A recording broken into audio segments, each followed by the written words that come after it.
નમસ્કાર, તમે જોઈ રહ્યા છો કેટીવી ન્યૂઝ ગુજરાતી અને હું છું આપણી સાથે કેટીવીનો લોકપ્રિય શો એટલે કે વાસ્તુ દર્પણ સાથે મહેન્દ્ર.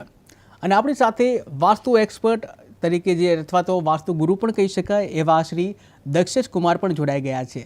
તો શાસ્ત્રીજી, આપનું વાસ્તુ દર્પણમાં સ્વાગત છે. હર હર મહાદેવ. મહાદેવ. તો દર્શક મિત્રો, આજે અમે એક વિશેષ કાર્યક્રમ લઈને આવ્યા છીએ, વાસ્તુ દર્પણ, કે સંપૂર્ણ જે કાર્યક્રમ છે એ વાસ્તુ ઉપર રહેવાનો છે. અને અહીં તમને ટીવી સ્ક્રીન ઉપર એક નંબર પણ બતાવવામાં આવી રહ્યો છે. આ નંબર તમે ડાયલ કરી વાસ્તુને લગતા કોઈ પણ પ્રશ્ન હોય તો આ તમામ પ્રશ્નો છે એ તમામ પ્રશ્નોનું સચોટ માર્ગદર્શન શાસ્ત્રીજી પાસેથી લઈ શકો છો, કે જેઓ આપણા વાસ્તુ ગુરુ છે અને આ વિષયમાં ખૂબ જ ઊંડાણપૂર્વક જ્ઞાન ધરાવે છે.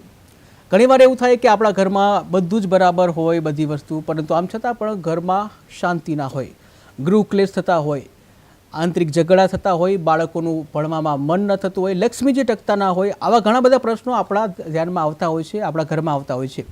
તો ક્યાંક ને ક્યાંક તેનો સંબંધ છે એ વાસ્તુ દોષ પણ હોઈ શકે છે. એટલા માટે વાસ્તુ એક વિજ્ઞાન છે અને જો એનું સચોટ માર્ગદર્શન લઈ અને તેનું નિદાન કરવામાં આવે તો જરૂરથી ઘરમાં સમૃદ્ધિ અને શાંતિ આવી શકે છે. તો શાસ્ત્રીજી, દર્શકોને સૌથી પહેલાં તો એ જણાવો કે આ વાસ્તુ દર્પણ, તો વાસ્તુ દર્પણ શું છે? નમઃ સભાભ્યઃ સભાપતિભ્યશ્ચો નમઃ. મહેન્દ્રભાઈ એક બહુ સરસ વાત કરી કે ભાઈ વાસ્તુ દર્પણ શું છે, પરંતુ તે પહેલાં એમણે કહ્યું કે વાસ્તુ એક વિજ્ઞાન છે. તો બહુ સરસ શબ્દ છે, વાસ્તુ એક વિજ્ઞાન છે અને વાસ્તુ એક બેલેન્સ છે. જીવનની અંદર જ્યારે બેલેન્સ હોય તો ચોક્કસથી સફળતાની પ્રાપ્તિ થાય. ચાહે બેલેન્સ આપણા જીવનમાં હોય, આપણા માનસિક આંતરિક વિચારો પર હોય, આપણા ઘરમાં હોય, આપણી ઓફિસ, ફેક્ટરી અથવા તો આપણું જે કાર્યક્ષેત્ર છે, કાર્યક્ષેત્ર, દરેક ક્ષેત્રની અંદર પરફેક્ટ બેલેન્સ હોવું જોઈએ તો સફળતા મળે. અને બેલેન્સ માટે વિજ્ઞાનના છે સિદ્ધાંત છે. એટલે જ્ઞાન વિજ્ઞાન વાસ્તુ એટલે વસાવટ. જ્યાં વસવાટ કરવો છે અથવા તો જ્યાં વાસ કરવો છે અથવા તો આપણે એને વશ ધાતુ પણ કહી શકીએ. જ્યોતિષશાસ્ત્ર અને વાસ્તુશાસ્ત્ર જ્ઞાન આપતું માર્ગદર્શન શાસ્ત્ર છે. અને માર્ગદર્શન શાસ્ત્રની અંદર વશ ધાતુમાંથી, વશ એટલે વસવાટ કરવો, વશ ધાતુ એટલે ત્યાં રહેવું અથવા તો રહેવા લાયક જગ્યા બનાવી, અથવા તો એવું કહેવાય કે ભાઈ સજાવટ. એટલે વશમાંથી વસુ થયું અને વસુમાંથી વાસ્તુ, વશ અસ્તુ, તેના પરથી વાસ્તુ થયું. સામાન્ય સરળ ભાષામાં આપણે સમજીએ તો ભાઈ વાસ કરવો એનું જ નામ વાસ્તુ. શાસ્ત્ર અનુસાર એવું કહી શકાય કે ભગવાનનો વાસ કરાવવો. નમસ્તે વાસ્તુ પુરુષ ભૂશય્યા ભીરત પ્રભો મદગ્રહે ધન ધાન્યાદિ સમૃદ્ધિ પુરુષ સર્વદા. એવું કહે છે સદૈવ માટે જ્યારે આપણે સમૃદ્ધિની પ્રાપ્તિ કરવી છે ત્યારે આપણા ઘરની અંદર પંચતત્વનું પરફેક્ટ બેલેન્સ હોવું જોઈએ. વાસ્તુ પ્રમાણે નિર્જીવ અથવા તો સજીવ વસ્તુની પરફેક્ટ ગોઠવણી, પરફેક્ટ દિશાની અંદર હોવું જોઈએ. વાસ કરાવો, પરમાત્માનો વાસ કરવો, વાસ્તુનો વાસ કરાવો. જ્યાં વાસ્તુ એટલે વસવાટ કરવો, જ્યાં સજીવ વ્યક્તિઓ જ્યાં વાસ કરે છે અથવા તો નિર્જીવ વસ્તુઓ સાથે ચોક્કસ દિશામાં ચોક્કસ ગોઠવણી કરવામાં આવે તેને આપણે વાસ્તુ કહી શકીએ. અને સાથે સાથે આપણા પ્રોગ્રામનું નામ છે વાસ્તુ દર્પણ. દર્પણનો મતલબ તો આપ દરેક વ્યક્તિ જાણો છો કે ભાઈ દર્પણને આપણે આઈનો પણ કહી શકીએ છીએ, અરીસો પણ કહી શકીએ છીએ. આપણે કેવા છીએ તે દેખવાનું જો માધ્યમ હોય અને એ જે આપણે દેખવાના માધ્યમથી આઈનો એટલે દર્પણના માધ્યમથી આપણે આપણા બોડીની અંદર, ચહેરાની અંદર જેમ પરિવર્તન લાવતા હોઈએ છીએ, તેવી જ રીતે વાસ્તુ દર્પણ નામના પ્રોગ્રામ દ્વારા આપ આપના જીવનની અંદર જે અનબેલેન્સ છે તેને બેલેન્સ બનાવવા માટે માર્ગદર્શન લઈ શકો છો. અને વાસ્તુ દર્પણ એટલે પ્રોપર દિશામાં કઈ વસ્તુ કેવી રીતે ગોઠવવી, ક્યાં વસ્તુ કઈ જગ્યાએ રાખવી. ઉદાહરણ રૂપે જોઈએ તો મુખ્ય બાળકોનો રૂમ ક્યાં હોવો જોઈએ, ડ્રેસિંગ રૂમ ક્યાં હોવું જોઈએ, ડ્રોઈંગ રૂમ ક્યાં હોવું જોઈએ, કિચન ક્યાં હોવું જોઈએ, અને કિચનની અંદર પણ દરેક વસ્તુ કઈ કઈ જગ્યાએ ગોઠવણી હોવી જોઈએ. એ ચોક્કસ ગોઠવણી જ્યારે કરવામાં આવે તેને આપણે નિર્જીવ વસ્તુને કહીએ. અને મનુષ્ય માટે કયું ઘર એમના માટે અનુકૂળતા રહેશે કે નહીં, કઈ જગ્યા અનુકૂળતા રહેશે કે નહીં, તે બધાનું જે અનુકૂળ કરી અને વિજ્ઞાન કરવામાં આવે છે તેને જ આપણે વાસ્તુ દર્પણ કહીએ છીએ. એટલે વાસ્તુ અને દર્પણ, દર્પણની અંદર આપણે જોવાનું છે કે ભાઈ આપણું જે વસવાટ છે એ વસવાટની જે મુખ્ય લેન્ડિંગ છે એટલે જમીન છે એ જમીન પ્રોપર છે કે નહીં. વાસ્તુની શરૂઆત અનેક ઋષિઓના મતમતાંતર સાથે અનેક ઋષિઓએ ઘણા બધા જ્ઞાન આપ્યા છે. મુખ્ય વાસ્તુના દેવતા છે ને તો ભગવાન વિશ્વકર્મા છે, જે પંચાલ સુથાર આદિ જ્ઞાતિઓના કુલદેવતા છે. તેમનું નામ છે વિશ્વકર્મા દાદા.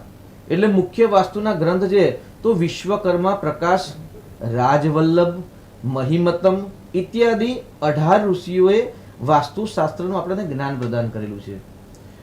ઋગ્વેદ, યજુર્વેદ, સામવેદ, અથર્વવેદ આદિ વેદોમાં, ઉપવેદોની અંદર દરેક જગ્યાએ વાસ્તુનું વર્ણન છે અને સવિશેષ એવું કહી શકાય સ્કંદ પુરાણ, અગ્નિ પુરાણ અને અથર્વવેદની અંદર સવિશેષ તેનું વર્ણન છે. મુખ્ય આપણે વાસ્તુની આજે શરૂઆત કરીશું કે ભાઈ વાસ્તુ દર્પણ પ્રોગ્રામની અંદર આપણે કેવા પ્રકારના જ્ઞાન લઈએ. તો સર્વપ્રથમ તો માણસની લાઈફની દરેક પૂંજી લગાવીને ઘરનું ઘર પોતાનું બનાવતા હોય છે. તો ઘરનું ઘર બનાવતા પહેલા ચકાસણી કેવી રીતે કરવી. ગ્રામીણ વિસ્તારોની અંદર આજે પણ આપણે જમીન ખરીદીને મકાન બનાવતા હોઈએ છીએ, પરંતુ શહેરી વિસ્તારની અંદર તો જમીન ખરીદવાનો કોઈ ઓપ્શન જ નથી, ડાયરેક્ટ જ ફ્લેટ હોય છે. તો સર્વપ્રથમ તો જમીન વિશે આપણે વાત કરીશું ભાઈ વાસ્તુ દર્પણ દ્વારા કે ભાઈ જમીન કેવી હોવી જોઈએ. તો જમીન પહેલા તો 4 પ્રકારની છે: શ્વેતવર્ણ, પીતવર્ણ, રક્તવર્ણ અને કૃષ્ણવર્ણ. 4 પ્રકારની જમીન છે. એમાંથી જમીનની અંદર કયા વર્ણના કયા જ્ઞાતિ સાથે કયા વર્ણની જમીન લેવી તે પહેલું જ પરીક્ષણ આવશે. ત્યાર પછી આકારની વાત આવી. તો જમીન કેવા આકારની, તો શક્ય હોય તો ચોરસ અથવા તો લંબચોરસ પ્લોટ હોય એ અતિ શ્રેષ્ઠ છે. ત્રિકોણ, ટ્રાયેંગલ અથવા તો ખૂણા દ્વારા એવા કપાયેલા પ્લોટનો હંમેશા ત્યાગ કરવો. એટલે આ એક વાત સામાન્ય થઈ પ્રાથમિક ધોરણ પર કોઈ જમીન કેવા પ્રકારની લેવી. ત્યાર પછી બીજા નંબરની આવે છે જમીનની ચકાસણી. જો તમારે જમીન જ ખરીદવાની હોય અને પોતાનું ઘરનું ઘર અથવા તો ફેક્ટરી બનાવવાની હોય તો જમીનનું પરીક્ષણ કરવું કે ભાઈ જમીનને પહેલા જ્યારે લેવા જઈએ ત્યારે જોઈએ કે ભાઈ જમીનની અંદર કેવા પ્રકારની વનસ્પતિ ઉગેલી છે. આંબો છે, પીપળો છે, વડ છે, પથરા છે, કાંટાવાળા બોરડીના ઝાડ છે, અથવા તો ત્યાં આગળ કોઈ પાણી છે, અથવા તો જમીનનો ઊંચ નીચ ભાગ છે. તે દરેક પ્રકારની જમીનનું નિરીક્ષણ અને જે વનસ્પતિ ત્યાં આગળ થયેલી છે અથવા તો જે પ્રકારની વસ્તુ ત્યાં આગળ સજીવ અને નિર્જીવ પડેલી છે તેના આધાર પર આપણે જમીનની એક ઉર્જા નક્કી કરી શકાય. આવી રીતે ઘણા બધા પ્રકાર છે જમીન પરીક્ષણના. તો સર્વપ્રથમ તો વાસ્તુની અંદર એવું કહેવાય છે ભાઈ જમીનની પરીક્ષણ કરવી, જમીનની ઉર્જા ચેક કરવી અને એ જમીન આપણા કાર્ય માટે અથવા તો આપણા રહેણાંક માટે યોગ્ય છે કે નહીં તે નિશ્ચિત કરવું. જમીનનું નિરીક્ષણ કર્યા પછી જ આપણે બાંધકામમાં આવશે દિશા. એટલે વાસ્તુ દર્પણની અંદર આપણે જમીન વિશે જાણ્યું કે ભાઈ જમીન કેવી લેવી. પરંતુ શહેરી વિસ્તારની અંદર મોટા મોટા શહેરોની અંદર જમીન તો નહીં પણ ડાયરેક્ટ જ ફ્લેટ તૈયાર હોય છે. તો ફ્લેટ કેવા પ્રકારના લેવા.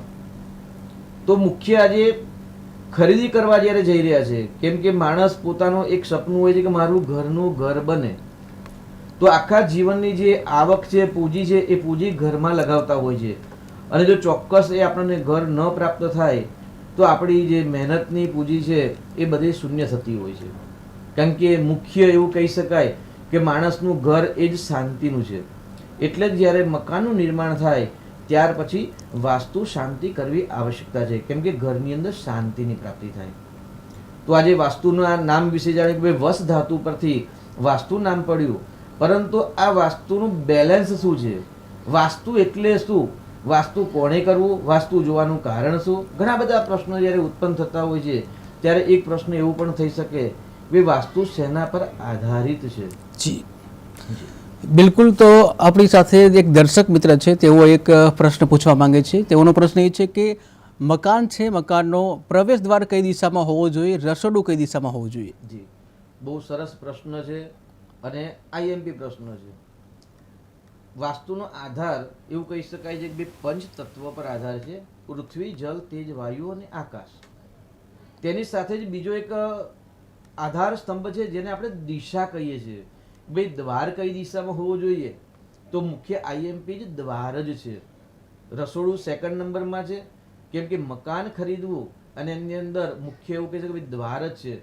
તો પહેલાં તો આપણે દિશા વિશે જાણી લઈશું. તો શાસ્ત્રમાં કહ્યું છે કે ભાઈ 4 દિશા છે: પૂર્વ, પશ્ચિમ, ઉત્તર અને દક્ષિણ, ઈસ્ટ, વેસ્ટ, નોર્થ, સાઉથ. ત્યાર પછી 4 ખૂણા છે, જેને આપણે ઉપદિશા કહી શકીએ, જેને આપણે નૈઋત્ય ખૂણો, વાયવ્ય ખૂણો, અગ્નિ ખૂણો અને ઈશાન ખૂણો. એટલે આ 4 ખૂણા થયા, એટલે દિશા, ઉપદિશા. અને ઉપપદ દિશા જેને કહીએ તો બીજી ઉપપદ દિશા 8 દિશાઓ છે. એટલે પૂર્વ અને અગ્નિની વચ્ચે, અગ્નિ અને દક્ષિણની વચ્ચે, દક્ષિણ અને નૈઋત્યની વચ્ચે. આ રીતે ક્રમશઃ 4 દિશામાં 2 દ્વાર મૂકો એટલે બીજી 8 થાય, એટલે 16 પ્રકારની દિશાઓ છે. અને 16 દિશા સાથે જ દ્વારનો સંબંધ છે. સામાન્ય પ્રાથમિક ધોરણ પર કહીએ તો ભાઈ આપણા ઘરની અંદર પૂર્વ અથવા તો ઉત્તર દિશાની અંદર દ્વાર હોય એ અતિ ઉત્તમ કહેવામાં આવે છે. પરંતુ એનાથી પણ આપણે આગળ જો ઊંડાણમાં વાત કરીએ તો દરેક દિશા પ્રમાણે 8 દ્વાર બનાવવાના છે. એટલે પૂર્વ દિશાના 8 દ્વાર, દક્ષિણના 8 દ્વાર, પશ્ચિમના 8 દ્વાર અને ઉત્તરના 8 દ્વાર. એટલે 8 દુ 16, 8 તરી 24, 8 ચોક 32 દ્વાર વાસ્તુશાસ્ત્રની અંદર કહેલ છે. દરેક દ્વારના અલગ અલગ પ્રકારના ફળ કથન કહેલા છે. ક્યાંક નેગેટિવ ફળ છે, ક્યાંક પોઝિટિવ છે. પણ સર્વસામાન્ય દરેક દર્શક મિત્રોને લાગુ પડે. જે આ દર્શક મિત્રોનો જે કોલ છે એમના પણ પ્રશ્નનો જવાબ આવશે. તેની સાથે જે પણ ભાગ્ય દર્પણ નિહાળી રહ્યા છે તેમને પણ જો પોતાનો દ્વાર ચોક્કસ દિશામાં છે કે નહીં, તેનું ફલકથન શું છે, તેનાથી કેવી રીતે એ ગણતરી જાતે સ્વયં કરી શકે છે. કે આપના ઘરનો મેપ બનાવો. મેપની અંદર પૂર્વ દિશામાં દ્વાર છે આપણો, તો પૂર્વ દિશાના મેપની અંદર જે લંબાઈ છે એના 8 ભાગ કરી દેવા. અને આપણો દરવાજો છે કયા ભાગમાં આવે છે તો જોઈ લેવો. અને તે પ્રમાણે તેનું ફલકથન છે. તો સામાન્ય 3 નંબર અને 4 નંબર એક દિશાના 8 ભાગ કરવા સરખા. એમાંથી ત્રીજો ભાગ અને જે ચોથો ભાગ છે એ દરેક દિશા માટે શુભત્વ છે. આપણા સમાજની અંદર એક કહેવત છે કે ભાઈ દક્ષિણનો દ્વાર સારો નહીં, પરંતુ 4 દિશામાં પૂર્વ, પશ્ચિમ, ઉત્તર અને દક્ષિણ 4 દિશાની અંદર ત્રીજો ચરણ અને ચોથું ચરણ એટલે તૃતીય પાદ અને ચતુર્થ પાદની અંદર 4 દિશામાં દ્વાર હોય તો એ અતિ ઉત્તમ કહેલા છે. એટલે દ્વાર સર્વશ્રેષ્ઠ 3-4 પાદની અંદર હોય 4 દિશામાંથી અતિ શ્રેષ્ઠ કહેવાય છે. તેમાં પણ જો ઉત્તરની અંદર હોય અતિ ઉત્તમ કહેવાય છે. દર્શક મિત્રનો બીજો એક સવાલ છે એના સાથે કે રક્ષોડું કઈ દિશામાં હોવું જોઈએ. તો ફાયર એલાઇનમેન્ટ એટલે અગ્નિ ખૂણો, એટલે પૂર્વ અને સાઉથની વચ્ચેનો જે ખૂણો છે તેને આપણે અગ્નિ ખૂણો કહેવાય છે. અગ્નિ ખૂણાની અંદર રસોડું હોય તો અતિ ઉત્તમ છે. કારણ કે માણસના મુખ્ય 2 સંકલ્પ હોય છે, એક હેલ્થ અને એક વેલ્થ. અગ્નિ ખૂણાની અંદર જો પ્રોપર રસોડું હોય તો માણસની વેલ્થ એટલે લક્ષ્મીની આવક સારી રહે. ત્યાં શુદ્ધતા હોય, ત્યાં પવિત્રતા હોય, ત્યાં ફાયર હોય તો અતિ ઉત્તમ છે. તે ઘરની અંદર લક્ષ્મી આવતી જ રહે છે. અથવા તો કેશ લિક્વિડિટી તેમના ઘરની અંદર સદૈવ રહેતી હોય છે. જે દર્શક મિત્રોના ઘરની અંદર કેશ લિક્વિડિટી ન રહેતી હોય તો તેમણે ચોક્કસ ધ્યાન દોરું કે પોતાના અગ્નિ ખૂણામાં, ઘરના અગ્નિ ખૂણાની અંદર ફાયર છે કે નહીં. જો તમારા અગ્નિ ખૂણાની અંદર જો ફાયર નથી તો તમારે ત્યાં એવી કોઈ ગોઠવણી કે વ્યવસ્થા કરવી જોઈએ કે ત્યાં આગળ આપણે એક દીવો પ્રગટે, અગ્નિ ચાલુ રહેવું જોઈએ, એવું કોઈ પ્રયત્ન કરવો જોઈએ. અત્યારે સામાન્ય રેડી રેકનરની અંદર એવું કરતા હોય ભાઈ લાલ બલ્બ મૂકી દો એટલે સરસ, પણ લાલ બલ્બ નહીં, ત્યાં આગળ દીવો પ્રગટે એવો જો પ્રયત્ન કરવો 1 કલાક, 24 કલાક, 2 કલાક શક્ય હોય સમય પ્રમાણે. જો અગ્નિ દિશાની અંદર અગ્નિ હોય તો ચોક્કસથી સફળતા મળે ને મળે. જે લોકોને કેશ લિક્વિડિટીની તકલીફ છે, અથવા તો અચાનક જ ધંધો બંધ થઈ જાય છે, અથવા તો અચાનક દેવો ફૂંકાય છે, અથવા તો આર્થિક સંકળામણ વધી જાય છે, મર્સિડીઝ BMW જેવી ગાડીમાં ફરતા જ અલ્ટોમાં આવી જતા હોય અથવા તો ભાડાની રિક્ષામાં આવી જતા હોય, તેવા વ્યક્તિઓએ પોતાના ઘરની અગ્નિ ખૂણો ચકાસવો. એટલે ઈસ્ટ, વેસ્ટ અને વચ્ચે સાઉથ અને ઈસ્ટની વચ્ચેના જે ભાગ છે એ ભાગનું તમારે ત્યાં ચોક્કસ ધ્યાન દોરવું જોઈએ. બિલકુલ તો દર્શક મિત્રો ટીવી સ્ક્રીન ઉપર જે નંબર બતાવવામાં આવી રહ્યો છે આ નંબર તમે અત્યારે ડાયલ કરો અને તમને મનપસંદ જે પણ પ્રશ્ન હોય, તમને મૂંઝવતા જે પણ પ્રશ્ન હોય, વાસ્તુ વિશે વધુ જાણવા માંગતા હોય, કોઈ પણ પ્રકારના પ્રશ્નો હોય વાસ્તુને લગતા, તો અત્યારે જ આ ટીવી સ્ક્રીન ઉપર જે નંબર દેખાવામાં આવી રહ્યો છે 70 43 33 18 86 આ નંબર ઉપર અત્યારે જ કોલ કરો અને કોલ કર્યા બાદ તમને મૂંઝવતો વાસ્તુને લગતો કોઈ પણ પ્રશ્ન હોય એ સીધો જ પ્રશ્ન તમે પૂછી શકો છો. તો આપણે જે વાત કરી રહ્યા હતા વાસ્તુની, બીજો એક પ્રશ્ન એવો પણ આવે છે કે આ વાસ્તુશાસ્ત્ર છે માનવ જીવન ઉપર કઈ રીતે અસર કરે? જી, વશ ધાતુ પરથી વશ એટલે વસુ અને વસુમાંથી અસ્તુ એટલે વાસ્તુ, વાસ્તુ એટલે ઉર્જા છે, ઉર્જાનું સ્તોત્ર. જેમ કે આપણા ઘરની અંદર એસી ચાલુ હોય અને આપણે 180 ડિગ્રીને એસીની અંદર આપણે બેસ્યા હોય પરફેક્ટ સામે, તો ચોક્કસથી આપણે ઠંડકની અનુભૂતિ કરી શકતા હોઈએ છીએ. તેવી જ રીતે અત્યારે જે વર્તમાન સ્થિતિની અંદર જે વાવાઝોડા આવ્યા, વરસાદ આવ્યો, તો આપણે ઠંડીની અનુભૂતિ કરી શકીએ છીએ. તો એ જલ તત્વ, વાયુ તત્વ એટલે પૃથ્વી, જલ, તેજ, વાયુ અને આકાશ, આ પંચ તત્વ દ્વારા યુનિવર્સલનું સર્જન થયેલું છે. આ પંચ તત્વ દ્વારા જ વાસ્તુનું નિર્માણ થયેલું છે અને પંચ તત્વ દ્વારા જ આ બોડીનું નિર્માણ થયેલું છે. જેમ કે આપણે શરૂઆત કરીએ, આપણા બોડીની જ વાત કરીએ તો મસ્તિષ્કથી લઈને ચરણ સુધી જોઈએ તો ભાઈ ચરણથી જંઘા પર્યંતનો જે ભાગ છે એ પૃથ્વી તત્વ છે. જી, એક દર્શક મિત્ર જોડાઈ ગયા છે. હલો હલો હેલો હેલો હાજી નમસ્કાર, વાસ્તુ દર્પણમાં આપનું સ્વાગત છે. આપણું હરેશભાઈ બોલું સિંગાળી. જી હરેશભાઈ, આપનો પ્રશ્ન શું છે? મારો પ્રશ્ન છે આર્થિક સંકટ મારી દૂર નહીં થતો. આર્થિક સંકટ દૂર નથી થઈ રહ્યું. જી બિલકુલ. જી શાસ્ત્રીજી. જી, તો આપે આપના ઘરનું ક્યારેય કોઈ દિવસ વાસ્તુ બતાવેલું છે ખરું? જણાવ. જી, હેલો. હા, આપે આપના ઘરનું વાસ્તુ ક્યારે બતાવેલું છે કોઈને? હા જી હરેશભાઈ, અવાજ આવી રહ્યો છે? હલો આવી રહ્યો છે. જી, આપને વાસ્તુ કોઈને બતાવેલું છે? નથી બતાવ્યું. ગામડામાં ઘર છે. જી. હેલો, ગામડામાં ઘર છે, ગઈકાનું ઘર છે. ચોક્કસ. તો વાસ્તુશાસ્ત્ર પ્રમાણે તો કંઈ થયું નથી મારા. નહીં. જૂના જે ગામડાના જે મકાનો છે એમાં વૈદિક જ્યોતિષ શાસ્ત્ર ચાલતું હોય છે, એટલે ત્યાં પણ વાસ્તુશાસ્ત્ર છે જ નથી એવું બિલકુલ વિચારવાની જરૂર નથી. તમારા ઘરની અંદર તમારું જે મકાન બનાવ્યું છે એ મકાનનો તમે એક નકશો બનાવજો અને નકશો બનાવ્યા પછી એમાં પ્રોપર દિશા મૂકજો અને દિશા મૂક્યા પછી તમે તમારા ઘરની 3 દિશા ચેક કરજો કે સર્વપ્રથમ તો ઉત્તર દિશા કેવી છે, ઉત્તર દિશાની અંદર કઈ કઈ વસ્તુ રહેલી છે. કારણ કે ઉત્તર દિશા છે એ આવકનો ફ્લો છે, નવા ક્લાયન્ટ અથવા તો નવા ચાન્સ મળવા એની દિશા છે. તેની સાથે અગ્નિ ખૂણો છે એ લક્ષ્મીની દિશા છે કે ભાઈ એના માલિક છે શુક્ર દેવતા છે, ત્યાં સમૃદ્ધિ છે, ઘરની અંદર કેટલી લક્ષ્મી ટકશે કે નહીં તે અગ્નિ ખૂણા પર આધારિત છે. અને ત્યાર પછી આપણા જોડે કેટલા પ્રકારની સમૃદ્ધિ છે એ પશ્ચિમ દિશા નક્કી કરે છે.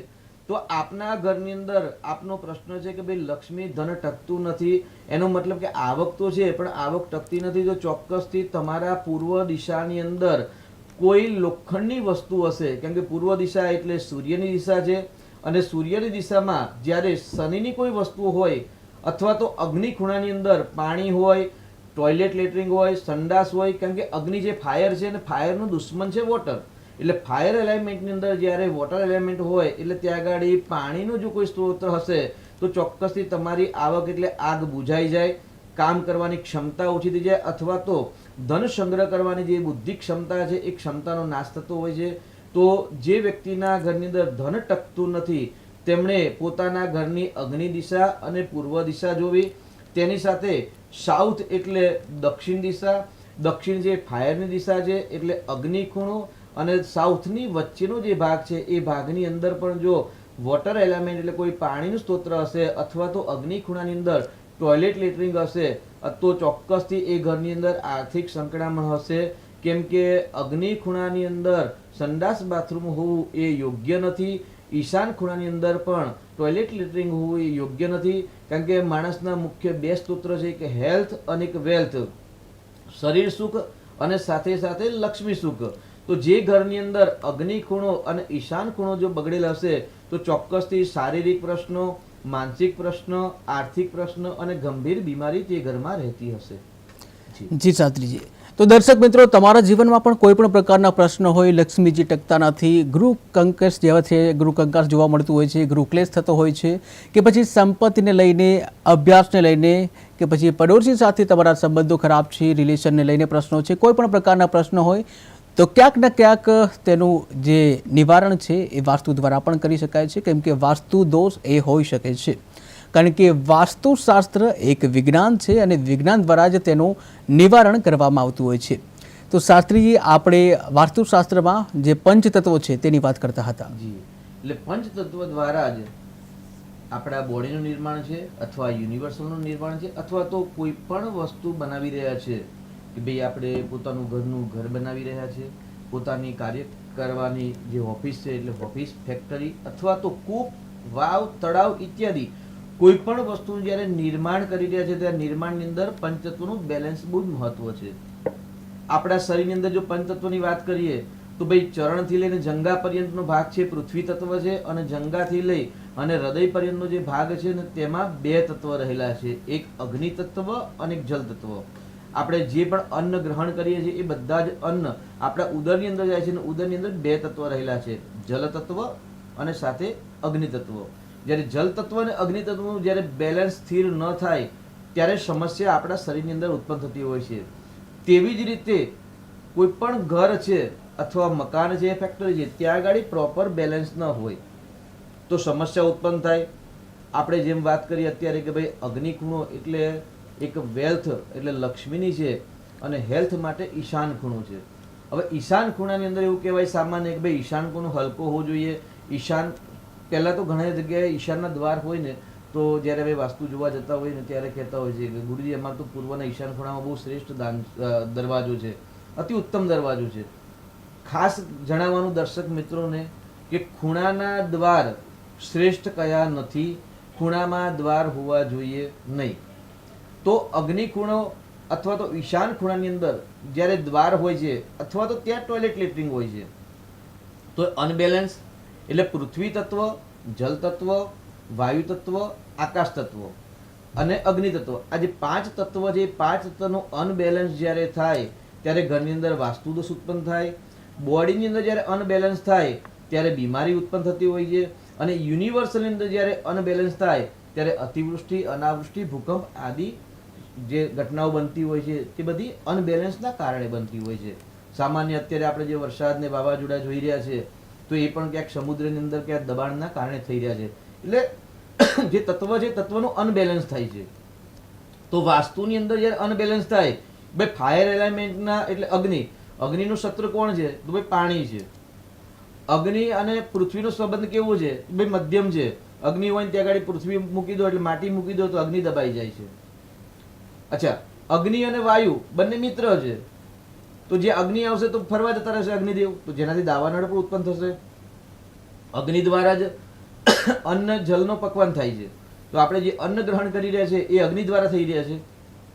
પરંતુ જ્યારે વોટર એલિમેન્ટ, ફાયર એલિમેન્ટ અથવા તો એર એલિમેન્ટ શત્રુના જગ્યામાં એટલે શત્રુના તત્વની અંદર જ્યારે શત્રુની વસ્તુ નિર્જીવ મૂકવામાં આવે ત્યારે ચોક્કસથી સમસ્યા ઉત્પન્ન થાય. આપણે ઉદાહરણ રૂપમાં જોઈએ તો ભાઈ ફાયર એલિમેન્ટ છે એટલે અગ્નિખૂણો. અગ્નિખૂણો અને દક્ષિણ દિશાની અંદર ઇલેક્ટ્રોનિક જો વસ્તુ કંઈ મૂકવામાં આવે તો સફળતા મળે, સારામાં સારી સફળતા મળે. પરંતુ અગ્નિખૂણાની અંદર જ્યારે ટોયલેટ લેટરિંગ હોય એટલે ત્યાં આગળ જલ તત્વ આવી ગયું એટલે ત્યાં ખાડો આવી ગયો તો ચોક્કસથી એવા વ્યક્તિ કાયમ સદૈવ દેવામાં જ રહેશે. એટલે પંચતત્વનું બેલેન્સ એનું જ નામ વાસ્તુ, બીજું કોઈ જ નથી.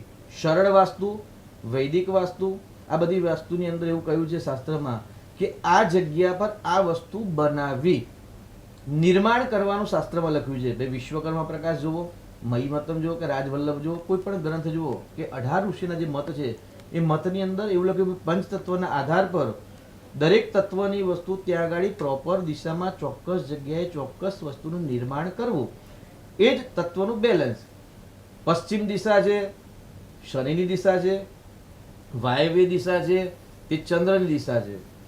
ઘણા દર્શક મિત્રો એવું બોલે કે ભાઈ અમારે ઇમ્પોર્ટ એક્સપોર્ટનું આયાત નિકાસનો વ્યવસાય છે, તો આયાત નિકાતના વ્યવસાયની અંદર શું કરવું જોઈએ?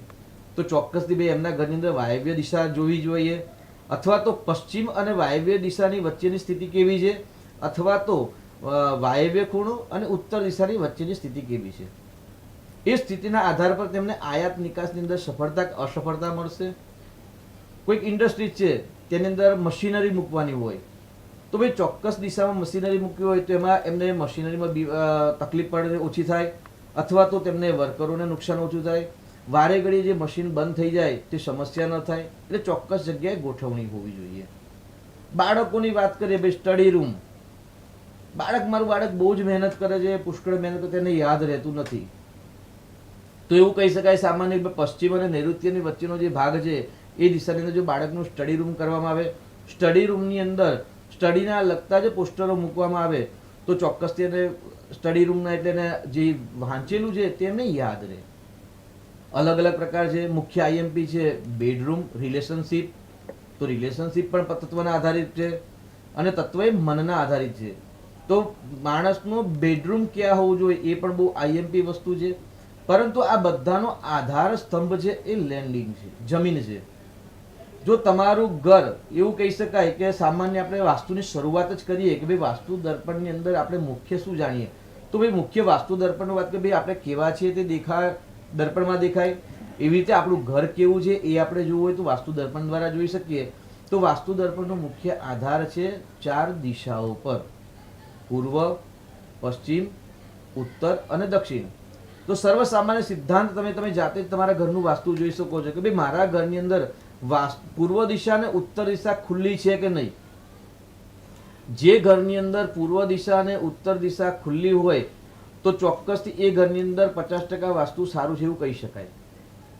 દક્ષિણ અને પશ્ચિમની વોલ બંધ હોવી જોઈએ, અથવા ત્યાં બારી બારણા ન હોવા જોઈએ. એટલે દક્ષિણ અને પશ્ચિમમાંથી જ્યારે પ્રકાશ કે ઉર્જા નથી આવતો તો ચોક્કસથી એ ઘરનું બેલેન્સ પરફેક્ટ છે એવું કહી શકાય. પૂર્વ દિશાની અંદર જ્યારે દ્વાર હોય અથવા તો ઉત્તર દિશાની અંદર દ્વાર હોય તો સામાન્ય આપણે જોઈએ કે ભાઈ અંદર જ ડ્રોઈંગ રૂમ આવી ગયો. ડ્રોઈંગ રૂમની અંદર હળવો સામાન હોય એટલે પૂર્વ દિશા અને ઉત્તર દિશા હલકી થઈ ગઈ, કારણ કે ત્યાં આગળ બેડરૂમ આપણે સામાન્ય સોફા સેટ ને ઇત્યાદિ હોઈ શકે છે. ત્યાં વધારે કોઈ વજનવાળી વસ્તુ હોતી નથી. જ્યારે પૂર્વ અને ઉત્તર દિશાના દ્વાર હોય એટલે પશ્ચિમ અને દક્ષિણ દિશાની અંદર ઘરની બધી જ સામાન છે, વજનવાળી વસ્તુ એ બધી દિશામાં આવી જાય. એટલે સામાન્ય પૂર્વ અને ઉત્તર હલકો રાખવો જોઈએ, હવા ઉજાસવાળો રાખવો જોઈએ, સૂર્યના કિરણો ત્યાં ડાયરેક્ટ આવવા જોઈએ. તેવી રીતે જ નૈઋત્યના વાયરા, જે ઘરની અંદર દક્ષિણની અંદર વોલ હોય અથવા તો દક્ષિણ દિશા ખુલ્લી હોય અથવા તો પશ્ચિમ દિશા ખુલ્લી હોય અને નૈઋત્યમાંથી પ્રકાશ અથવા તો ઉર્જા જે ઘરની અંદર પ્રવેશ થતો હોય તે ઘરની અંદર આર્થિક, શારીરિક, માનસિક આદિ તમામ પ્રશ્નો સર્જન થતા હોય છે. એટલે તમે તમારા ઘરનું સ્વયં વાસ્તુ જોઈ શકો છો. ભાઈ અમારા ઘરની અંદર પૂર્વ અને ઉત્તરમાંથી કેટલી ઉર્જા આવે છે, દક્ષિણ અને પશ્ચિમમાંથી ઉર્જા કેટલી આવે છે. જો પશ્ચિમ અને દક્ષિણમાંથી ઉર્જા આવતી હોય તો એને બંધ કરાવવી જોઈએ, અને પૂર્વ અને ઉત્તરમાંથી ઉર્જા ન આવતી હોય તો ઉર્જા આવે એવું તો એક આયોજન કરવું જોઈએ. જો શક્ય ન હોય, મોટા શહેરી વિસ્તારમાં શક્ય ન હોય તો એની રેમેડી કરવી. ભાઈ કઈ રેમેડી, કયા પ્રકારની વસ્તુ ત્યાં આગળ મૂકીએ, ચાહે પિક્ચર મૂકીએ અથવા તો ત્યાં આગળ કોઈ કલર થેરાપી કરીએ, કોઈ એવો યંત્ર મૂકીએ જેના દ્વારા એ દિશા ઉર્જાવાન થાય.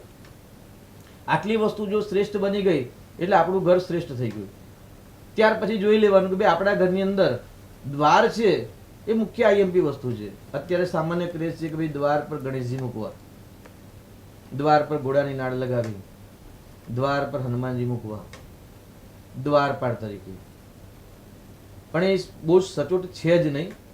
જ્યારે માં ભગવતી પાર્વતીએ ગણેશજીને એટલે એમના પુત્ર એક પાર્થિવમાંથી એક લિંગ બનાવ્યું અને એ લિંગમાંથી એક સ્વરૂપ બનાવ્યું અને સ્વરૂપને સજીવ કરી અને જ્યારે એમને દ્વારપાળ તરીકે બેસાડ્યા ત્યારે એમનું શિરચ્છેદન થયું ભગવાન શિવ દ્વારા. આપ દરેક વ્યક્તિ આ કથા જાણો છો. ભાગ્યલાભ અને ભક્તિસાગરના પ્રોગ્રામ દ્વારા પણ આપણે આ વિશે ઘણી વખત ચર્ચા કરેલી છે. તો એ ગણેશજીને દ્વારપાલ પર બેસાડવાના નથી, પરંતુ દ્વારને ઉર્જાવાન બનાવવાનું છે. કારણ કે ઘરનું મુખ્ય આધાર સ્તંભ છે, 2 છે. જે ઘરની અંદર બ્રહ્મરંધ્ર ચોખ્ખું હશે અથવા તો બ્રહ્મરંધ્ર ખાલી હશે તો એ ઘરની અંદર ચોક્કસથી પોઝિટિવ ઉર્જા ઉત્પન્ન થતી હશે, નેગેટિવ ઉર્જા આવતી જ નહીં હોય. જે ઘરની અંદર દ્વાર સારો હશે એ દ્વારમાંથી પોઝિટિવ ઉર્જા આવે, નેગેટિવ ઉર્જા ન આવે. તો સર્વપ્રથમ તો આપના ઘરની અંદર આજે મુખ્ય ભાગ્ય દર્પણ દ્વારા 3 વસ્તુ ચકાસવાની છે પોતે સ્વયં. પહેલા તો પૂર્વ અને ઉત્તર દિશામાંથી ઉર્જા કેટલી આવે છે. જો આવતી હોય તો અતિ ઉત્તમ છે. દક્ષિણ અને પશ્ચિમમાંથી ઉર્જા આવતી હોય તો એનો કોઈ ઉપાય કરાવવો, 1 નંબરમાં. બીજા નંબર આપણો જે ઘરનો જે પ્લોટ છે એનો જે મધ્યનો ભાગ છે એ મધ્યના ભાગની અંદર કોઈ વસ્તુ નથી, કોઈ વસ્તુ નિર્માણ કરેલ નથી, કોઈ દિવાલ નથી આવતી અથવા તો ટોયલેટ લેટ્રિન નથી આવતી. કારણ કે અત્યારે શહેરી વિસ્તારની અંદર તો બ્રહ્મરંધ્રના ભાગની અંદર જ કોમન ટોયલેટ લેટ્રિન આવતા હોય છે, તો એ શ્રેષ્ઠ નથી. જો બ્રહ્મરંધ્ર જો આપણા ઘરનું ખાલી હોય તો આપણે સમજી લેવાનું ભાઈ આપણું ઘર સારું છે. ત્યાર પછી દિશા છે કે ભાઈ તમારો દ્વાર છે એ પૂર્વ દિશાનો દ્વાર છે, તો પૂર્વ દિશાની તમારી જે દિવાલ છે ટોટલી બધા જ રૂમની જેટલી આવતી એટલી એ સરખા ભાગે એક મેજરમેન્ટથી માપી લેવી અને એના 8 ભાગ કરવા. અને આપણે કયા ભાગની અંદર આપણો દ્વાર આવે છે, જો એમાં 3જા નંબર અને 4થા નંબરના ભાગની અંદર આવતો હોય તો અતિ ઉત્તમ છે. આ 3 વસ્તુ સ્વયં ચકાસી લેવી અને ત્યાર પછી જાતે જ નક્કી કરવું કે આપણા ઘરની અંદર કેટલા ટકા વાસ્તુ પ્રમાણે આપણું ઘર છે અથવા તો આપણી ઓફિસ છે અથવા તો આપણી ફેક્ટરી છે, કેટલા ટકા ચોક્કસ વાસ્તુ પ્રમાણે નિર્મિત થયેલી છે કે નહીં. જો નથી થયેલી તો ચોક્કસ તમે પહેલા એનો ઉપાય કરજો. કારણ કે દ્વાર છે એ પ્રવેશ દ્વાર છે અથવા તો નિત્ય પ્રતિદિન જે પણ આપણે વ્યવસાય ઉદ્યોગ માટે જતા હોય છે તો એના માટે યાત્રા માટેનો દ્વાર છે. એટલે ઘરની અંદર ઉર્જા પ્રવેશવા માટે હંમેશા દ્વારથી હોય છે. એટલે આપણો દ્વાર શુદ્ધ હોવો જોઈએ, સ્વચ્છ હોવો જોઈએ, નિત્ય દ્વારની પૂજા થવી જોઈએ. કારણ કે દ્વાર પરથી જ નક્કી થાય છે કે ભાઈ આ માણસના ઘરની અંદર કેટલા પ્રશ્નો છે. તમે દ્વાર કહે અને દ્વારની પ્રવેશ કરો અને પ્રવેશના સામે જ અત્યારે આપણે શહેરી વિસ્તારમાં જોઈએ તો ભાઈ પ્રવેશ કરી સામે જ દિવાલ હોય છે અને તરત લેફ્ટ સાઈડમાં અથવા તો રાઈટ સાઈડની અંદર વળીને જવાનું હોય છે. તો ચોક્કસથી એવું ન હોવું જોઈએ. દ્વારની સામે જેટલી દિશા ખુલ્લી હશે એટલા અથવા તો જેટલો ભાગ ખુલ્લો હશે એટલો જ પોઝિટિવ કહેવાય છે. એટલે દ્વારને શુદ્ધ રાખવું, દ્વારને સ્વચ્છ રાખવું. દ્વારના વિશે આપણે ઘણી બધી વાત પહેલા પણ કરી છે, ભવિષ્યમાં પણ આપણે કરીશું. પરંતુ આજે ભાગ્ય દર્પણ દ્વારા તમે પોતાનું ઘર તપાસો. 3 મુદ્દા, દિશા, બ્રહ્મરંધ્ર અને દ્વાર, આ 3 વસ્તુ ચકાસી અને આપ જુઓ કે ભાઈ અમારું ઘર કેવું છે. શુક્રવારના દિવસે પુનઃ જ્યારે ફરીથી આજે એપિસોડ આવે ત્યારે તમે એમાં પ્રશ્ન પૂછી શકો કે ભાઈ અમારા ઘરમાં આવા પ્રશ્નો છે તો ગુરુજી અમે શું કરીએ. તો એનું ચોક્કસથી અમે શક્ય હશે એટલું એથી સચોટ નિરાકરણ પણ આપવાનો અમે પ્રયત્ન કરીશું. જી દર્શક મિત્રો, તમારા ગમે તે મૂંઝવતા પ્રશ્ન હોય છે કે આપણે જોઈ શકીએ છીએ કે ઘણા ઘરમાં સુખ સમૃદ્ધિ હોય છે તો કેટલાક ઘરોમાં હંમેશા ગૃહ કંકાસ જોવા મળતો હોય છે, ગૃહ કંકાસ જોવા મળતો હોય, ગૃહ ક્લેશ જોવા મળતો હોય છે, આર્થિક રીતે તેઓ નબળા હોય છે. ત્યારે અનેક ઘર એવા હોય છે કે જેમાં ખૂબ જ સુખ સમૃદ્ધિ જોવા મળતી હોય છે. તો આવું કેમ હોય છે? તો તેનો સીધો જ જે કહી શકાય સંબંધ એ વાસ્તુશાસ્ત્ર સાથે છે. જેવી રીતે વાસ્તુગુરુએ જે જણાવ્યું કે દિશા અને તમારો દ્વાર જે છે એ ઘણી રીતે અસર કરતો હોય છે, તો એવી જ રીતે તમે પણ જે ગુરુ છે આપણા વાસ્તુગુરુ તેઓએ જે પણ માર્ગદર્શન આપ્યું છે તે પ્રમાણે તમે એને ચેક કરશો. આ સાથે જ નીચે ટીવી સ્ક્રીન ઉપર તમને નંબર બતાવવામાં આવ્યો છે. આ નંબર તમે ડાયલ કરી તમને મૂંઝવતો જે પણ પ્રશ્ન હોય તે પ્રશ્ન તમે અમને પૂછી શકો છો અને એથી સચોટ માર્ગદર્શન તમને આપવામાં આવશે. આ સાથે જ એની રેમેડી શું હોય છે એ પણ વાસ્તુગુરુ દ્વારા કરવામાં આવશે. શાસ્ત્રીજી વિરુમગામથી મનોજભાઈનો એક પ્રશ્ન છે. મનોજભાઈનો પ્રશ્ન છે કે તેઓનું ઘર જે છે એનો મુખ્ય પ્રવેશ દ્વાર છે એ ઉત્તર દિશામાં છે. રસોડું જે છે તેઓનું એ રસોડું એમનું પૂર્વ દિશામાં છે. તો ઘરમાં જે છે અસ્વસ્થતા વધુ જોવા મળે છે અને સંપત્તિ છે એ ટકતી નથી. તો આનો ઈલાજ શું હોઈ શકે? જી, સર્વપ્રથમ તો ઉત્તરનો દ્વાર એમને જણાવ્યો તો મનોજભાઈને કહેવાનું કે ઉત્તરમાં દિશાની જે વોલ છે એ વોલ ટોટલી માપી લેવાની. આપણા ઘરની જે પણ દિવાલની બોર્ડર છે ત્યાં સુધીનો એના 8 ભાગ કરી દેવાના અને કયા ભાગની અંદર આપણો દ્વાર છે એક પહેલાં તો એટલે એના દ્વારા આપણે કેટલી પોઝિટિવ અને નેગેટિવ ઉર્જા, કારણ કે દરેક દ્વારના અલગ અલગ દેવતા છે અને દેવતાનું ચોક્કસ કામ છે, દેવતાનું ગુણધર્મ છે અને તત્વના આધારિત પર છે. સામાન્ય ઉત્તર દિશા એટલે કુબેરની દિશા છે એવું કહી શકાય. હવે પૂર્વ વાત કરીએ કે પૂર્વમાં રસોડું છે તો શ્રેષ્ઠ કહેવાય, પણ પૂર્વમાં ચોક્કસ પ્રોપર પૂર્વમાં છે અથવા તો પૂર્વને અગ્નિખૂણાની વચ્ચે છે અથવા તો પૂર્વને ઈશાનની વચ્ચે છે. જો પૂર્વની ઈશાનની વચ્ચે જો રસોડું હોય તે શ્રેષ્ઠ કહેવાયું નથી. પરંતુ કારણ કે ત્યાં એ દિશા છે ને હલકી રાખવાની છે. રસોડાની અંદર તમામ પ્રકારની વસ્તુ હોય, અનાજવાળી વસ્તુ હોય, ફ્રીજ પણ હોય, ઇલેક્ટ્રોનિક વસ્તુ પણ હોઈ શકે છે. તો પૂર્વ દિશા છે એ સૂર્યની દિશા છે, ઉર્જાની દિશા છે. અને ઉર્જાની દિશાની અંદર જ્યારે એ પણ એક ફાયર જ છે, પરંતુ રસોડા માટે જ્યારે ધનધાન્ય અનાજ ઇત્યાદિ ત્યાં મૂકવામાં આવે છે, અથવા તો અનાજ સાફ કરવા માટે આપણે બેઝિંગ પણ ત્યાં બનાવવામાં આવતું હોય છે, જો એવું કંઈ હોય તો ત્યાં નેગેટિવ પણ કહેવાય છે. એટલે પૂર્વ દિશાની અંદર રસોડું છે, અથવા તો પૂર્વ અને દક્ષિણ, પૂર્વ અને અગ્નિ ખૂણાની વચ્ચે છે, અથવા તો પૂર્વ ઈશાન ખૂણાની વચ્ચે છે. જો પૂર્વ અને અગ્નિ ખૂણાની વચ્ચે જો રસોડું હશે તો મનોજભાઈને ચોક્કસથી કહી દો કે ભાઈ આ જે રસોડું છે એ અતિ ઉત્તમ દિશામાં છે. તેમાં પણ જો ગૃહિણીનું મુખ રસોઈ બનાવતી વખતે જો પૂર્વમાં હોય, એટલે અગ્નિ ખૂણામાં, એટલે પૂર્વ અગ્નિ ખૂણાની વચ્ચે રસોડું હોય અને રસોઈ બનાવતી ગૃહિણીનું જો મુખ પૂર્વ દિશા તરફ રહેતું હોય તો તેમનું રસોડું ઉત્તમ જગ્યાએ છે, અતિ ઉત્તમ શ્રેષ્ઠ જગ્યાએ કહેવાય. તો ચોક્કસથી એ ઘરની અંદર લક્ષ્મીની કોઈ પ્રશ્ન હશે નહીં. જેટલી પણ લક્ષ્મી હશે એ દ્વારા એ લોકો ખુશ રહેતા હશે. પરંતુ એ જ દ્વાર, એ જ રસોડું જો પૂર્વ અને ઈશાનની વચ્ચે હશે, અથવા તો ઈશાન ખૂણામાં જ હશે, કેમ કે પૂર્વ દિશામાં રસોડું છે એવું જણાવેલ છે, તો જે એ દિશામાં હશે તો ચોક્કસ ત્યાં આગળ આરોગ્યના પ્રશ્ન અથવા તો પ્રોગ્રેસના પ્રશ્ન હશે કે ભાઈ મહેનત કરવા છતાં પણ પ્રગતિ ન થતી હોય, ધાર્યા લાભ ન મળે. આપણે યોગ્યતા હોવા છતાં પણ જે મહેનતાણું કહીએ એમને ચોક્કસ એમને મહેનતાણું ન મળતું હોય, અને તેમના ઘરની અંદર કોઈક વ્યક્તિનો ચંદ્રગ્રહ નબળો હશે એવું કહી શકાય. એટલે ચંદ્રગ્રહ નબળો એટલે ક્યાંક માનસિક પણ અસ્થિરતા કહેવાય, અથવા તો માનસિક સફળતા ના કહેવાય, અથવા તો મન પોઝિટિવ ન હોય, મનની વિચારધારાઓ પોઝિટિવ એવું પણ કહી શકાય છે. કારણ કે ઘરનો મુખ્ય આધાર ચંદ્રના કારકત્વ પર રહેલો છે. પૃથ્વી એક તત્વ છે અને તત્વનું બેલેન્સ મનના આધાર પર છે. એટલે ચોક્કસ મનોજભાઈના ઘરની અંદર દ્વાર ચકાસી હોય મનોજભાઈ કયા સ્ટેપમાં છે અને ત્યાર સાથે રસોડું કઈ દિશામાં ચોક્કસ જગ્યા પર છે એ જણાવશો તો આપણે એનું માર્ગદર્શન ચોક્કસ આપી શકીશું. બિલકુલ વાસ્તુ ગુરુજી. બીજો એક પ્રશ્ન છે ઈશ્વરભાઈ અમદાવાદથી. તેઓ પૂછી રહ્યા છે કે તેઓને જે કોમર્શિયલ એક કોમ્પ્લેક્સ છે અને તેઓને એક ટ્યુશન ક્લાસીસ ખોલવું છે, તો હવે કયા ફ્લોર ઉપર તેઓએ ઓફિસ લેવી અને એનો પ્રવેશદ્વાર કઈ દિશામાં હોવો જોઈએ? જો વિદ્યાના બે દેવતા છે, ઈશાન સર્વ વિદ્યાનમ, એટલે ઈશાન ખૂણો છે એ વિદ્યાના દેવતા છે, ઉત્તર દિશા છે એ પણ વિદ્યાની દેવી છે. કયા ફ્લોર પર લેવું એ આખો અલગ પ્રશ્ન છે, કારણ કે એમના જન્મ તારીખ, સમય, સ્થળના આધાર પર એમનું 10મું સ્થાન જે હોય એ 10મા સ્થાન પર આધાર છે કે કયો ગ્રહ છે, કઈ રાશિ છે, તે ગ્રહના કયા રાશિની દ્રષ્ટિ છે, તેના પર જ તેમનું એક કઈ ક્ષેત્રમાં એમણે કાર્યક્ષેત્ર બનાવવું જોઈએ. એમણે નક્કી કર્યું છે ભાઈ અમારે વિદ્યા ક્ષેત્રમાં જ કાર્યક્ષેત્ર બનાવવું છે, અતિ ઉત્તમ છે. પરંતુ કયા ફ્લોર પર લેવું? જો ત્રીજો માળ છે, 3 નંબર છે, ગુરુનો છે અને 3 નંબરનો સંબંધ ઈશ્વરભાઈની કુંડલીમાં 10મા સ્થાન સાથે જ્યારે સંબંધ ધરાવતો હોય તો ચોક્કસથી ત્રીજા માળે લેવાથી સફળતા મળે. પણ બીજો પ્રેક્ટિકલ પ્રશ્ન પણ જો, કારણ કે જ્યોતિષ અને વાસ્તુશાસ્ત્ર અને જ્યોતિષશાસ્ત્ર એક જ છે, પરંતુ પ્રેક્ટિકલ શાસ્ત્ર પણ છે. કેમ કે પહેલા જ આપણે વાત કરી મહેન્દ્રભાઈ, જ્યોતિષ એ વિજ્ઞાન છે, કોઈ ચમત્કાર નથી. વાસ્તુ એ વિજ્ઞાનનો આધાર સ્તંભ છે. તો આધાર સ્તંભની અંદર ભાઈ ત્રીજા માળે તમે કયા ધોરણના છોકરાઓના ક્લાસીસ કરો છો, ત્રીજા માળ સુધી આવી શકશે કે નહીં, તો એ પણ એક પ્રશ્ન છે. પાર્કિંગના પ્રશ્ન છે, કેમ કે વાસ્તુશાસ્ત્રમાં પાર્કિંગથી લઈ પ્રવેશ દ્વારથી લઈ ટોયલેટ લેટ્રિનથી બધા જ પ્રશ્નો ધ્યાનમાં રાખીને જવાબ આપવાનો હોય છે. તો તમે પ્રથમ માળે લઈ શકો તો શ્રેષ્ઠ, કારણ કે પહેલો માળ જે સૂર્ય છે, સૂર્ય એટલે આત્મા અને બાળકો એ બધી આત્માઓ છે. સૂર્ય એ વિજ્ઞાનનો કારક છે, જ્ઞાનનો કારક છે. જો પ્રથમ માળે જો ક્લાસીસ મળતા હોય તો અતિ ઉત્તમ છે.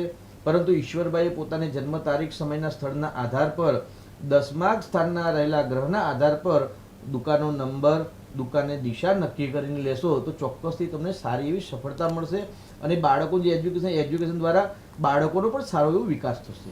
બિલકુલ દર્શક મિત્રો, તો જે રીતે લોકોના જે પ્રશ્નો આવી રહ્યા છે, તમે પણ આ પ્રશ્નો પૂછી શકો છો.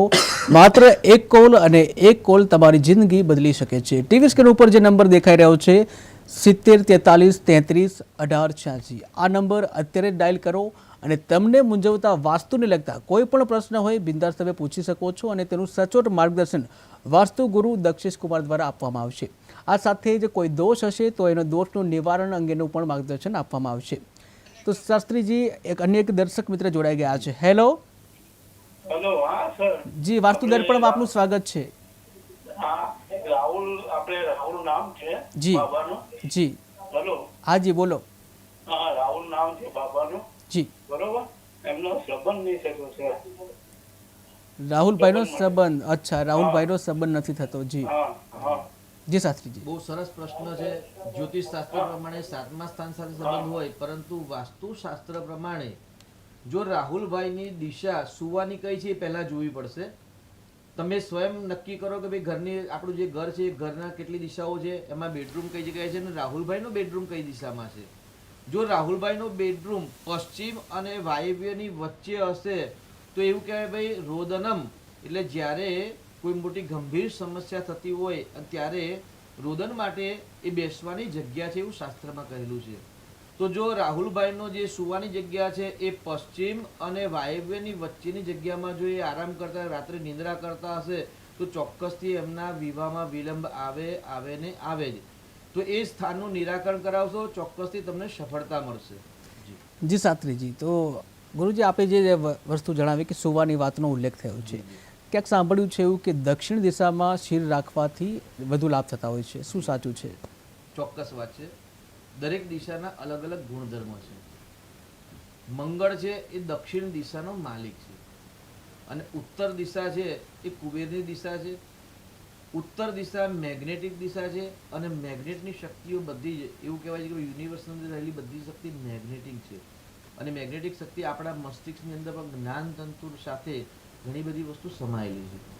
તો જેના કારણે આપણું શાસ્ત્ર એવું કહે છે કે ભાઈ જ્યારે દેહ ત્યાગ થાય ત્યારે જ માણસે મસ્તિષ્ક પોતાનું ઉત્તર દિશામાં રાખવું, બાકી ઉત્તર દિશામાં મસ્તક રાખવું નહીં. એટલે બેડરૂમની વાત થઈ. ભાઈ બેડરૂમના મસ્તક ક્યાં રાખવું? કારણ કે રિલેશનશિપ ધ બેસ્ટ આઈએમપી વસ્તુ છે. જીવનની અંદર આધાર સ્તંભ જ રિલેશન છે. ચાહે પતિ પત્નીનો હોય, માતા પિતાનો હોય, પુત્ર માતાનો હોય, પુત્ર પિતાનો હોય, ભાઈ બહેનનો હોય, કોઈ પણ પ્રકારના રિલેશનશિપ છે એ ઘરના વાસ્તુના આધાર પર છે.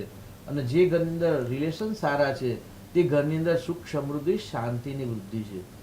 તો જે ઘરની અંદર દક્ષિણ દિશા બંધ હોય અથવા તો દક્ષિણ દિશામાં જ બેડરૂમ હોય અથવા તો દક્ષિણ અને નૈઋત્યની વચ્ચે જો સુવાનું રાખવામાં આવે તો ચોક્કસથી એ ઘરના પરિવારની અંદર પ્રેમ વધતો હોય છે. જે ઘરની અંદર ગૃહ ક્લેશ કંકાસ રહે, પતિ પત્ની અંદર, માતા પિતાની અંદર, પિતા પુત્રની અંદર ક્લેશ કંકાસ રહેતો હોય તો તમે તમારા ઘરનો વાસ્તુ જાતે સ્વયં જ ચકાસો કે મારા ઘરની અંદર ગૃહ ક્લેશ કંકાસ રહે છે તો દક્ષિણ અને નૈઋત્યની વચ્ચે કયું બાંધકામ છે અથવા તો કઈ વસ્તુ મૂકેલી છે, ત્યાં ટોયલેટ લેટરિંગ તો નથી, ત્યાં કોઈ એવી નેગેટિવ વસ્તુ તો નથી, અથવા તો ઉત્તર અને ઈશાન ખૂણાની વચ્ચે કઈ વસ્તુ રહેલી છે. જો આ બે જગ્યા પર નેગેટિવ વસ્તુ હશે, ઓપોઝિટ વસ્તુ હશે, નિર્જીવની વાત કરીએ છીએ, નિર્જીવ અને સજીવ, સજીવ એટલે મનુષ્ય, નિર્જીવ એટલે વસ્તુ. તો જો નિર્જીવ વસ્તુ ત્યાં નેગેટિવ હશે તો ચોક્કસથી રિલેશનશિપમાં સમસ્યા થશે. પ્રશ્ન છે મસ્તક ક્યાં રાખવું? તો ભાઈ દક્ષિણ દિશામાં મસ્તક રાખવું એ શ્રેષ્ઠ છે. કે દક્ષિણ દિશા છે એ ઉર્જાનું સ્તોત્ર છે, મંગળની દિશા છે અને તેના કારણે ચંદ્ર અને મંગળ રિલેશનશિપમાં મન ચંદ્રનો આધાર છે. એટલે ચંદ્ર અને મંગળ એટલે મનની જે ઈચ્છાઓ છે એ ચંદ્ર દ્વારા મંગળ દ્વારા એગ્રેસિવ થઈ અને એકબીજાને સમજી શકતા હોય છે. એટલે બેડરૂમ માટે અતિ ઉત્તમ શ્રેષ્ઠ જગ્યા હોય તો દક્ષિણ દિશા, તેમાં પણ દક્ષિણ અને નૈઋત્યની વચ્ચે જો શિર રાખીને બેડરૂમ મૂકવામાં આવે અથવા તો સુવામાં આવે, નિદ્રા કરવામાં આવે તો અતિ ઉત્તમ કહેવામાં આવે છે. બિલકુલ. તો દર્શક મિત્રો, હજુ પણ થોડો સમય બચ્યો છે. હજુ પણ જો તમારા કોઈ પણ પ્રશ્ન હોય વાસ્તુને લગતા પ્રશ્નો, તો એ પ્રશ્નનું સમાધાન ચોક્કસથી મેળવી શકો છો. નીચે ટીવી સ્ક્રીન ઉપર તમને એક નંબર દેખાઈ રહ્યો છે 70 43 33 1886. આ નંબર ઉપર અત્યારે જ કોલ કરો અને તમને મૂંઝવતા કોઈ પણ પ્રશ્ન હોય તેનું વાસ્તુ દ્વારા નિરાકરણ લાવી શકો છો.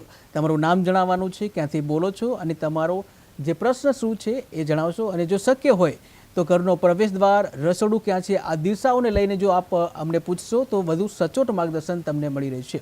શાસ્ત્રીજી, વાસ્તુ દર્પણ, તો દર્પણ એટલે કે અરીસો. દરેક ઘરમાં અરીસો હોય છે, બેડરૂમમાં અરીસો હોય છે, ત્યારબાદ ડ્રોઈંગ રૂમમાં પણ અરીસા હોય છે. તો અરીસા માટે કઈ દિશા શ્રેષ્ઠ છે? જી બિલકુલ બિલકુલ. કઈ દિશા શ્રેષ્ઠ કહેવાય? બહુ અતિ ઉત્તમ પ્રશ્ન છે. દિવાલ વધવી અથવા તો દિવાલ ઘટવી, ખૂણા વધવા અથવા તો ખૂણા કપાવવા. ફ્લેટની અંદર આપણે જોઈએ અત્યારે મોટા મોટા શહેરની અંદર અમદાવાદ, રાજકોટ, બરોડા, સુરત અથવા તો બોમ્બે, દિલ્હી, બેંગ્લોર, કોઈ પણ આપણા દેશના શહેર જો ઓલ વર્લ્ડના કોઈ પણ શહેર જોઈ લો તો ત્યાં આગળ કોઈક દિશા કપાતી હોય છે અથવા તો દિશા ખૂણા વધતા હોય છે.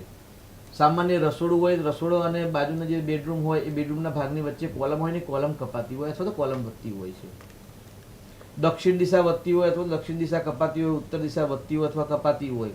એટલે દિશા અને જમીનનો બહુ મુખ્ય આધાર સ્તંભ છે અને આધાર સ્તંભનું બેલેન્સ બનાવવા માટે દર્પણનો ઉપયોગ કરાય. એક ફેશન માટે પણ દર્પણનો ઉપયોગ છે અને એક નેગેટિવ ઉર્જા ડિસ્ટ્રોય કરવા માટે પણ આપણે દર્પણનો ઉપયોગ કરતા હોઈએ છીએ. તો સર્વસામાન્ય આપણે વિશેષ નેક્સ્ટ એપિસોડમાં વાત કરીશું, પરંતુ દર્પણ કઈ દિશામાં હોવું જોઈએ તો પૂર્વ અને ઉત્તર દિશાની અંદર અતિ ઉત્તમ કહેલું છે. દક્ષિણ દિશામાં ક્યારેય પણ દર્પણ મૂકવું જોઈએ નહીં. બિલકુલ વાસ્તુ ગુરુજી, છેલ્લી 1 મિનિટ છે, કેમ કે ટાઈમ જે છે એ પણ પૂરો થઈ રહ્યો છે. છેલ્લી 1 મિનિટમાં દર્શકોને શું કહેશો? જી, આજની વાસ્તુ ટિપ્સ.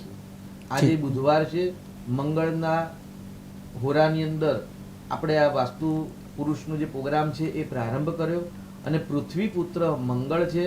દરેકને એવું સપનું હોય છે કે મારા ઘરનું ઘર થાય.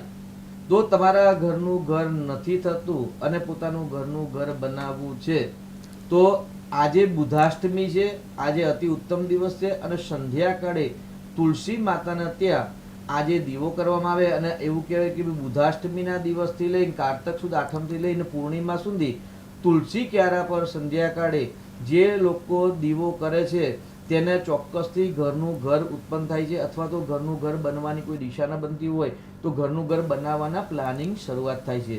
તો તમારા ઘરનું ઘર બનાવવું હોય તો આજથી જ તુલસી માતાના ક્યારે સંધ્યાકાળ પછી એટલે 6:15 પછી તુલસી માતાને ત્યાં દીવો કરવો, પૂનમ સુધી સળંગ કરવાનું રહેશે. બિલકુલ. તો દર્શક મિત્રો, જે વાસ્તુગુરુ છે આપણા દક્ષેશ કુમારજી, એમના દ્વારા જે પણ માર્ગદર્શન આપવામાં આવ્યું છે એને ચોક્કસ ફોલો કરશો, પરિણામ જરૂર મળશે. અને તમારા મનગમતા જે મૂંઝવતા પ્રશ્નો હોય અથવા તો બીજા કોઈ પણ પ્રશ્નો હોય વાસ્તુને લગતા તમામ પ્રશ્નો છે એનું સમાધાન છે એ સમાધાન વાસ્તુ દર્પણમાં કરવામાં આવશે. આજે સમયનો અભાવ છે, ફરી આપણે મળીશું શુક્રવારે. જ્યાં બુધવાર અને શુક્રવાર આ 2 દિવસ આપણે 5:30 વાગે વાસ્તુ દર્પણનો કાર્યક્રમ હોય છે. વાસ્તુને લગતા તમામ પ્રશ્નો છે, તમામ મૂંઝવતા જે પ્રશ્ન છે તમે આ કાર્યક્રમમાં પૂછી શકો છો. ટીવી સ્ક્રીન ઉપર જે નંબર હમણાં જોવા મળ્યો હતો એ નંબર તમે ઉપર ડાયલ કરી અને તમે મૂંઝવતા પ્રશ્નો પૂછી શકો છો. હાલ સમયનો અભાવ છે એટલા માટે આપણા કાર્યક્રમમાં વિરામ આપવો પડશે. તો વાસ્તુગુરુ દક્ષેશ કુમારજી આપ આવ્યા, દર્શકોને માર્ગદર્શન આપ્યું, આપનો ખૂબ ખૂબ આભાર. તો દર્શક મિત્રો, વાસ્તુ દર્પણના આજના કાર્યક્રમમાં હાલ બસ આટલું જ. વધુ આપણે શુક્રવારે મળીશું. ત્યાં સુધી અમને રજા આપશો. નમસ્કાર.